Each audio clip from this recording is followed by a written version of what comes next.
Buenas noches, profesor. Nosotros somos el grupo número 5. Vamos a presentar la unidad 5 que habla sobre el juicio de quiebras. Los integrantes son Axel Armoa, Nadia Ayala, Nair Chamas y Yanina Viveros. A continuación, yo soy Nadia Ayala y voy a hablarles sobre el concepto del juicio de quiebras. El juicio de quiebras es un procedimiento universal que abarca el patrimonio de un deudor insolvente, sea o no comerciante. En la declaración de quiebras se revela el estado de insolvencia a través de uno o más incumplimientos. Pueden ser exteriores, como el cierre del negocio, la venta apresurada de sus bienes a bajo costo u otros hechos, ¿verdad?, que a criterio del juez va a demostrar la impotencia patrimonial para cumplir con las deudas a su vencimiento sin consideración del carácter de las mismas. El carácter de las deudas pueden ser por acreedores privilegiados o quirografarios, y los privilegiados son los deudores que tienen garantía real, por ejemplo las hipotecas, y los acreedores quirografarios son los comunes, los acreedores comunes. Las características del juicio de quiebras es de orden público, porque las normas fijadas por la ley 154 de quiebras son de cumplimiento obligatorio. Es de origen económico porque nace de la insolvencia, que es un fenómeno netamente económico. Es voluntario porque puede ser iniciado por el propio deudor. Es contencioso porque se somete a un análisis o debate ante un juez o tribunal competente. Es un proceso de conocimiento porque permite saber la situación financiera patrimonial del deudor. Es inquisitivo porque el juez instruye el proceso y también es parte activa, ya que va sumando sus propias alegaciones y pretensiones a la causa que emitiría una sentencia posteriormente. Es dispositivo porque el procedimiento a partir del auto de quiebras se mueve a impulso de parte del síndico, deudor o fiscal. Es facultativo porque para el deudor no comerciante, porque permite que el deudor insolvente impulse su propia quiebra. Es obligatorio para el deudor comerciante, como lo establece el artículo 9 de la ley de quiebras, que habla que en el momento en que el deudor llega al estado de insolvencia debe declarar su quiebra y convocar a sus acreedores. Es de ejecución porque permite realizar y liquidar su procedimiento único los bienes del deudor. Tiene fuero de atracción porque atrae todos los procesos que tienen relación al patrimonio del deudor. El objeto de quiebras es analizar y liquidar los bienes del deudor en un solo procedimiento. El deudor puede ser comerciante o no. Comprende todos los bienes, derechos, acciones y obligaciones, salvo aquellos que fueren expresamente exceptuados por la ley. Sujetos comprendidos en el juicio.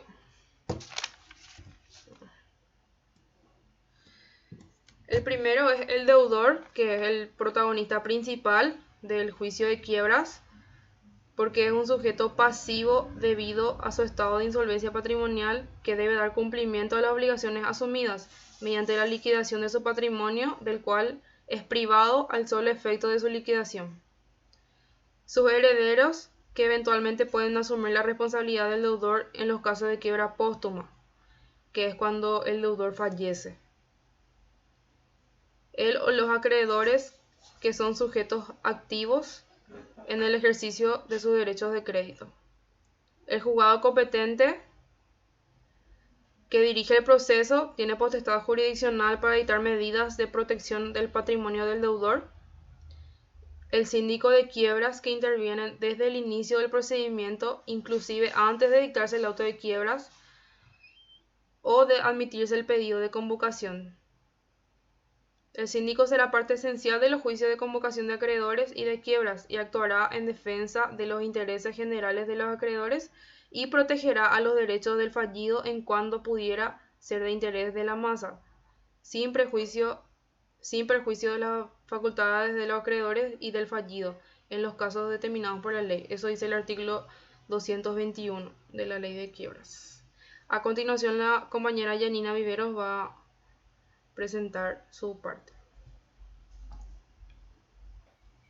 La quiebra jurídica, desde el punto de vista jurídico, es el conjunto de disposiciones legales que regula el fenómeno económico de la insolvencia. La quiebra económica es una situación regulada jurídicamente en la que una persona o una empresa no puede hacer frente a los pagos que debe realizarse a sus acreedores, dado que estos son mayores que los recursos económicos que posee. Es decir, el estado de insolvencia para el normal cumplimiento de las obligaciones. La quiebra técnica, cuando una sociedad está incumpliendo con una o más obligaciones financieras, pero oficialmente no está declarado en quiebra. Es cuando una persona o una empresa incumple con una o más obligaciones, pero oficialmente no fue declarado en quiebra por el juzgado competente.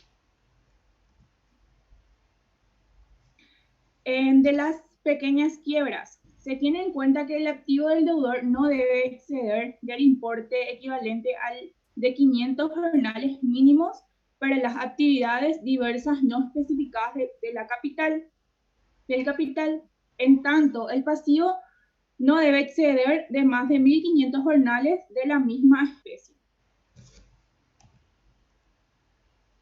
De las quiebras de la empresa de servicios públicos, la declaración de quiebra de una empresa unipersonal o societaria que presta un servicio público no interrumpirá el servicio de que se trate. No obstante, no podrán suspenderse en tales empresas las obras que estuviesen en construcción siempre que esta suspensión no cause perjuicio al funcionamiento regular de la parte en la que se encuentre en explotación.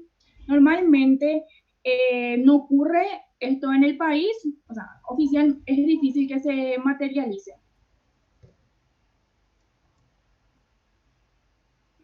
Efecto de la declaración de quiebra pronunciada en el país extranjero. No puede involucrarse contra los acreedores que el fallido tenga en la República, ni para disputarse los derechos que pretendan tener sobre los bienes esenciales dentro del territorio nacional, ni para anular los actos que hayan celebrado con el fallido. No afecta normalmente a los bienes que se tienen en el país. Quiere decir que si una persona fue declarada en quiebra en un país extranjero, no va a afectar a los bienes que éste tenga en el país, porque esto está conforme a la legislación nuestra. A no ser que se tenga un tratado entre los países, porque de otra manera no hay forma de que los acreedores de un país extranjero vengan a reclamar a un deudor que tenga bienes acá en el país.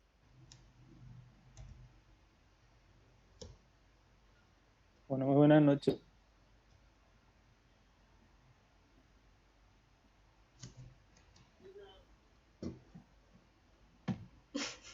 De un concurso preventivo. También la quiebra indirecta es aquella que deriva como consecuencia del fracaso de un concurso preventivo en trámite. Es decir, puede ser pedido de cualquier o todo acreedor que tenga esta persona comprendido en el acuerdo o también del propio deudor. También lo que sería la autodeclaración de quiebras. La autodeclaración de quiebras es una resolución judicial manifestada en un título ejecutivo, con la que se culmina la fase declarativa de la quiebra. En él se establece el programa procedimental constituido por los trámites del juicio, lo que significa que es un embargo. Lo que significa esto es que se embarga el patrimonio del deudor, se reconoce y se gradúan las deudas. También se liquida el patrimonio embargado y se distribuye el activo resultante entre los acreedores. Todo esto puede ser impugnado por todo aquel que tiene un interés legítimo en la quiebra. La impugnación se canaliza como incidente de oposición y se tramita en pieza separada en la quiebra necesaria. Puede impugnar el quebrado, pero entonces el acreedor instante de la quiebra formulará contradicción a la demanda de oposición Es decir, la autodeclaración de quiebra, en pocas palabras, es cuando una persona puede autodeclararse en quiebra ya sea de forma voluntaria, es decir, para proteger su patrimonio y también proteger a sus proveedores y a las personas a las que deben, pero también tiene obligación de declararse en quiebra porque la ley misma lo exige.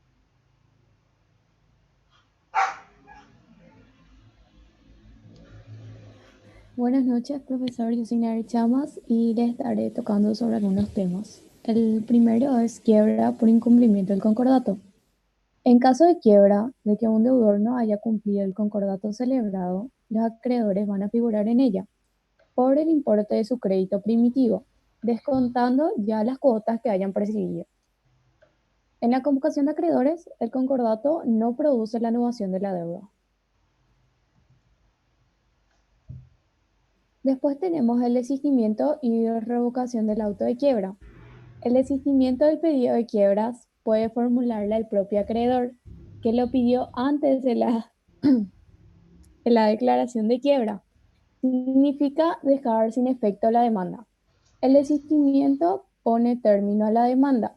El mismo acreedor no puede volver a solicitar la quiebra a su deudor antes de transcurrido 3 meses del desistimiento. La revocación tiene como objeto dejar sin efecto o invalidar la sentencia de la quiebra, debiéndose plantear en la misma instancia y ante el mismo juez. El pedido de la revocación de quiebra debe demostrar que el deudor no se hallaba en estado de insolvencia en la fecha de la declaración, y en los casos en que se proceda este recurso, el deudor o cualquier otro interesado puede pedir la revocación del auto de quiebra hasta 5 días después de la última publicación del edicto. Luego tenemos la verificación de crédito en el juicio de quiebra.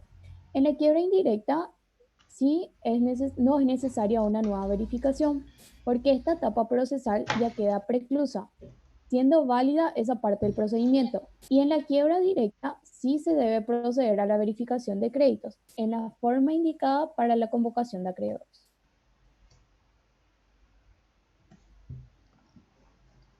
Muchas gracias. Bueno, de este modo concluimos nuestra exposición de la unidad número 5. Espero que sea de su agrado y muchas gracias por escucharnos.